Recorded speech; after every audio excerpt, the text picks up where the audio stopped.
Assalamualaikum warahmatullahi wabarakatuh. Apa khabar anda semua? Okey, hari ini saya akan kongsikan berkaitan dengan kisah Nabi Yusha ibn Nun, yang mana ramai yang request untuk saya kongsikan kisah Nabi selain 25 orang Nabi dan 25 orang Rasul. Okey, baik, kali ini kita akan bincang topik Nabi Yusha ibn Nun. Nabi Yusha ibn Nun adalah seorang Nabi sesama dengan Nabi Musa, sesama dengan Nabi Harun, dan dia juga sesama dengan Nabi Khidir ataupun Nabi Khidir alaihi salam. Jadi Nabi Yusha adalah pembantu kepada Nabi Musa alaihi salam. Jadi bila mana Nabi Musa bawa Bani Israel yang lain bersama dengan Nabi Harun, bersama juga dengan Nabi Yusha alaihi salam, dia keluar daripada bumi Mesir nak selamatkan Bani Israel daripada kezaliman yang dilakukan oleh Firaun. Jadi bila mana mereka teruskan perjalanan dan sampai dekat bumi Palestin, yang mana Allah dah janjikan kepada Bani Israel yang mana bumi Palestin untuk mereka, dan kalau mereka meneruskan perlawanan ataupun meneruskan peperangan, maka mereka akan menang. Allah dah janjikan bumi Palestin untuk mereka, dan Allah dah janjikan Bani Israel, kamu akan menang dalam peperangan.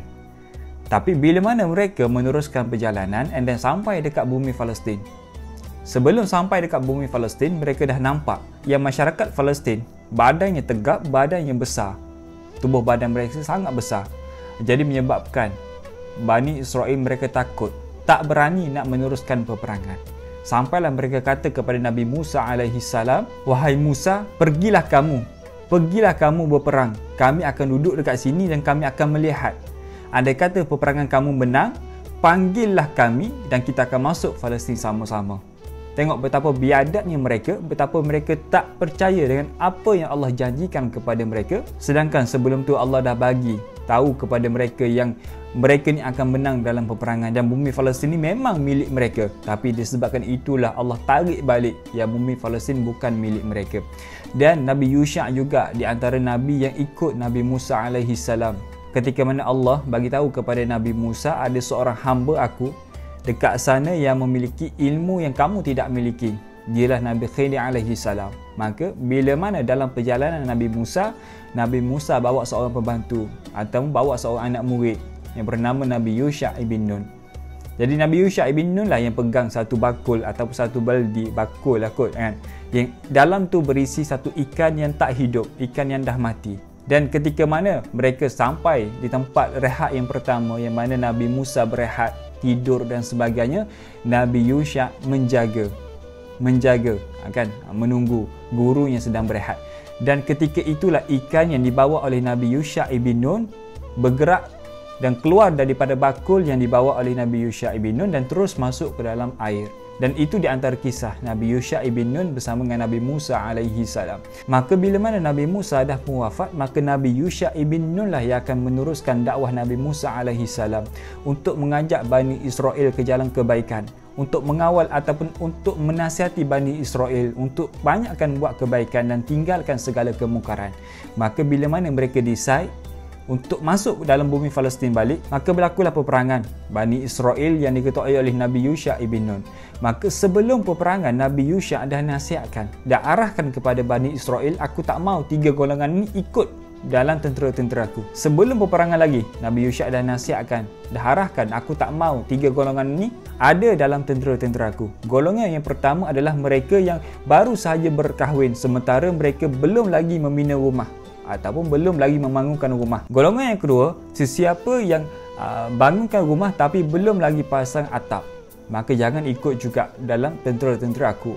Dan golongan yang ketiga yang dilarang oleh Nabi Yusha ibn Nun untuk turut serta dalam peperangan itu adalah mereka yang membeli ataupun mereka yang ada kambing dan unta yang sedang bunting, yang sedang menunggu masa kelahiran.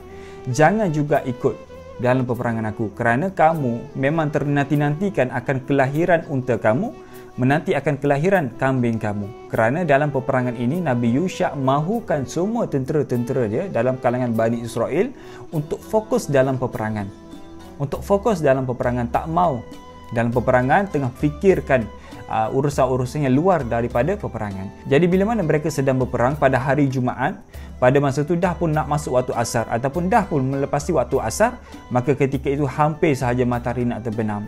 Maka ketika itulah Nabi Yusha ibn Nun kata kepada matahari, wahai matahari, kamu diarahkan untuk bergerak, maka aku pun diarahkan untuk bergerak. Maka wahai Allah, berhentikanlah matahari itu.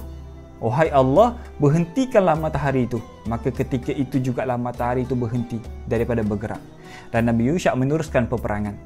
Kenapa? Kerana dalam agama Bani Israel ataupun dalam agama Yahudi, mereka ni kalaulah waktu asar, bila mana dah habis waktu asar akan masuk waktu maghrib. Hari itu, hari Jumaat. Bila mana masuk waktu maghrib adalah hari Sabtu. Dalam agama Yahudi, hari Sabtu adalah hari kebesaran mereka, which is hari untuk mereka buat ibadah. Maka hari itu mereka tak boleh nak berperang. Jadi andai kata mereka berhenti ataupun diberhentikan peperangan masa tu, maka mereka tak boleh nak menang dalam peperangan tu. Sedangkan mereka memang hampir-hampir nak menang dah. Dan Allah takdirkan pasukan Nabi Yusha ibn Nun menang dalam peperangan tu. Jadi itu di antara kisah Nabi Yusha ibn Nun yang kita boleh belajar. Tak banyak kisah Nabi Yusha, tapi walaupun tak banyak yang kita boleh belajar daripada kisah Nabi Yusha ibn Nun, yang mana Nabi Yusha, bagaimana adab Nabi Yusha menjadi seorang murid kepada Nabi Musa alaihi salam. Dia belajar daripada Musa alaihi salam.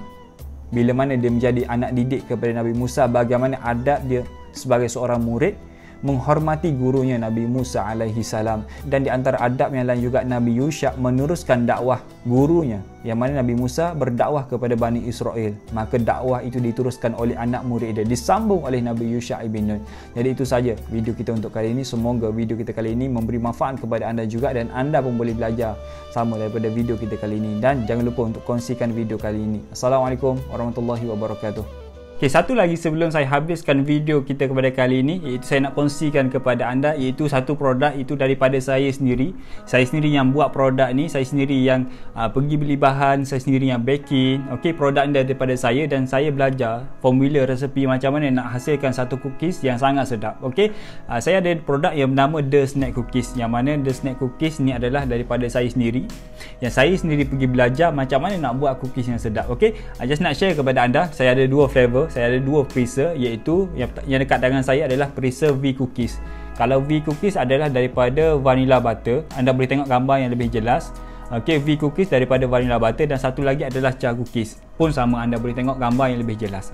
Okey, ini adalah dua freezer yang kita sengaja buat kepada siapa-siapa yang peminat coklat, maka dia akan minat Cha Cookies. Tapi kalau anda jenis yang minat kepada vanilla, anda mesti minat kepada V Cookies, iaitu vanilla butter. Kita tengok banyak feedback daripada customer kami, bila mana sampai The Snack Cookies, sampaikan mereka ni berebut-rebut nak makan. Berebut-rebut nak makan disebabkan saking sedapnya The Snack Cookies. Ada tu di antara customer kami yang bila order 3 botol, dia orang kata tak cukup. Bila order 5 botol, dia orang kata tak cukup. Jadi macam mana nak order? Just order je, nombor kat bawah ni, tekan je nombor WhatsApp kat bawah, nanti akan ada tim kita yang reply. Okay, insyaAllah itu di antara value manfaat yang saya boleh kongsikan dengan anda. InsyaAllah kalau boleh tengok dekat feedback kami, banyaklah customer kami yang dah makan, banyaklah customer kami yang puji kesedapan The Snack Cookies. Sedap macam mana, anda kena try. Anda kena try dulu, barulah anda tahu macam mana sedapnya The Snack Cookies. Assalamualaikum warahmatullahi wabarakatuh. Jumpa lagi.